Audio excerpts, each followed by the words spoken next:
സൽക്കാരങ്ങളിലൊക്കെ കിട്ടുന്ന ഗോബി മഞ്ചൂരിയനാണ് ഇന്ന് റെഡിയാക്കുന്നത്. അപ്പോൾ കോളിഫ്ലവർ അടർത്തിയെടുത്ത് കഴുകിയ ശേഷം തിളച്ച വെള്ളവും 1 ടീസ്പൂൺ മഞ്ഞൾപ്പൊടിയും ഉപ്പും ഇട്ട് മാറ്റി വെക്കാം.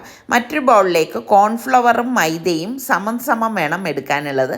പാകത്തിനുള്ള ഉപ്പും ഇട്ട് മിക്സ് ചെയ്തതിലേക്ക് ഈ ഡ്രെയിൻ ചെയ്ത കോളിഫ്ലവറും ഇട്ട് നന്നായിട്ടൊന്ന് വിരകി കൊടുക്കുക. എണ്ണ നന്നായിട്ട് ചൂടാകുമ്പോൾ ഈ കോളിഫ്ലവർ എണ്ണയിലേക്ക് ഇട്ട് ഫ്രൈ ആക്കി എടുക്കണം. ഓവറായിട്ട് ഫ്രൈ ആവേണ്ട ആവശ്യമില്ല.